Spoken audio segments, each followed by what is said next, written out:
ఇది మన హైదరాబాద్ అయితే జరిగింది. యశ్వంత్ అనే అబ్బాయి వాళ్ళ అమ్మ నానమ్మ తాతతోటి అయితే ఉంటున్నాడు. తను డైలీ స్కూల్కి వెళ్ళి వచ్చి బయట అనేది ఆడుకుంటున్నాడు. ఒకరోజు తను బయటికి ఆడుకొని వెళ్ళినప్పుడు వాళ్ళు క్రికెట్ ఆడుతున్నారు.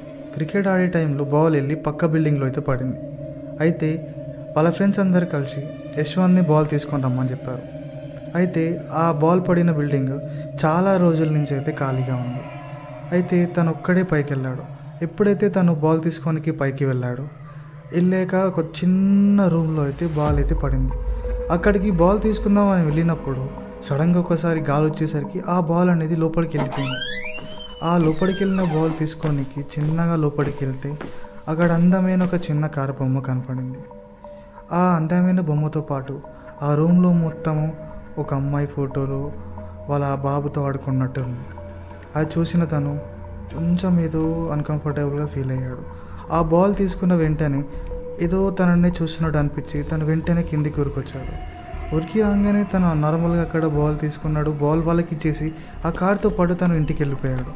ఆ రోజు మొత్తం ఆ కార్తోనే ఆడుకున్నాడు. ఆ రోజు నైట్ అంతా బాగానే ఉంది, అందరూ పడుకున్నాడు. వాళ్ళ అమ్మ నాన్న ఆ రోజు చిన్న ఫంక్షన్ ఉంటే వాళ్ళ తాతయ్య నానమ్మ దగ్గర ఉంచి వెళ్ళారు. ఆ రోజు ఆ నైట్ అంతా కార్తో ఆడుకొని పడుకున్నాడు. పడుకున్నప్పుడు నైట్ అప్పుడు 12 అవుతుంది. ఆ టైంలో తనకి కార్ ఎక్కడనో మూవ్ అవుతున్నట్టు ఓలో కారుతో ఆడుకుంటున్నట్టు వాళ్ళ నానమ్మ కనిపించింది. లేచి చూసినప్పుడు అక్కడ ఎవరూ లేరు.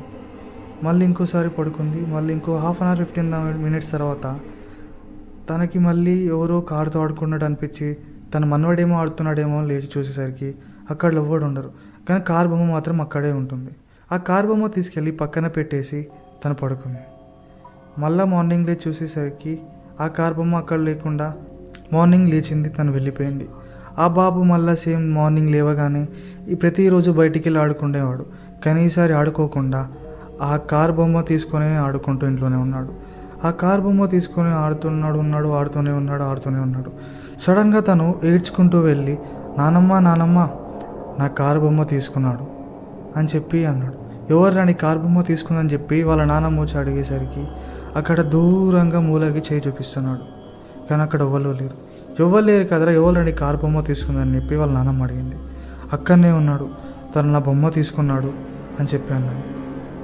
తను ఏదో మజాక్ ఆడుతున్నాడు అనుకొని తనని విడిచిపెట్టి తన పని చేసుకొని కానీ తను వెళ్ళిపోయింది. కానీ నిజంగా తన కారు బొమ్మ ఎవరో తీసుకున్నారు. తను వాళ్ళ నాన్నమ్మ వెళ్ళిపోగానే ఆటోమేటిక్గా కారు అదే మూవ్ అవుతుంది. తను మళ్ళీ అక్కడి నుంచి ఊరికి వెళ్ళిపోయాక సడన్గా ఒకరోజు సేమ్ అదే రోజు నైట్ వీళ్ళు పడుకున్నాక ఒకటే ఎవరో ఏడుస్తున్న సౌండ్స్ అనేవి వస్తున్నాయి. ఎవరు ఏడుస్తున్నారా అని చెప్పి సడన్గా వాళ్ళ నాన్నమ్మలు ఇచ్చేసరికి పక్కన వాళ్ళ మనవాడు లేడు అని చెప్పి అక్కడ ఇటుకి ఎత్తుకుతుంటే వాళ్ళ ఒక రూమ్ లాస్ట్ కోనకి ఎవరో ఏడుస్తున్నట్టు సపోర్ట్ వచ్చింది. అక్కడికి వెళ్ళి చూస్తే వాళ్ళ మనవడు లాస్ట్లో కూర్చొని ఆ బొమ్మతో ఆడుకుంటూ ఏడుస్తున్నాడు. అక్కడికి వెళ్ళి ముట్టుకోగానే నన్ను ముట్టుకోకు అని చెప్పి ఊరుకున్నాడు. ఏమైందని ఒకటేసారి తిప్పేసరికి ఫుల్ బాబు ఏడుస్తున్నాడు. నేను మా అమ్మ దగ్గరికి వెళ్ళాలని ఏడుస్తున్నాడు. వాళ్ళ నానమ్మ ఒకటేసారి భయపడి వెంటనే వెళ్ళి పూజ రూమ్లో నుంచి కొంచెం కుంకుమ తీసుకొచ్చి తలకి పూసి మార్నింగ్ లేవగానే తనకి ఏం అర్థం కాకుండా తనకు తెలిసిన ఒక పూజారి దగ్గరికి ఆ బాబుని తీసుకెళ్ళాడు. ఆ బాబుని తీసుకెళ్ళి కూర్చోబెట్టంగానే పూజారికి మొత్తం అర్థమైపోయింది. ఈ బాబుకి ఒక దయ్యం పట్టింది. ఆ దయ్యం ఎవరిదంటే పక్కన ఉన్న బిల్డింగ్లో ఒక 3 నెలల కిందట వాళ్ళ అమ్మ తను ఇద్దరు కాల్చుకొని చనిపోయారు. వాళ్ళ నాన్న తనని ఇబ్బంది పెట్టడంతో తను తట్టుకోలేక తను చనిపోవడంతో పాటు తన బాబుని చంపేయడంతో ఆ బాబు అప్పటి నుంచి అలానే అక్కడ సౌండ్ చేస్తూ తన అమ్మని వెతుకుతున్నా అక్కడనే ఉన్నాడు.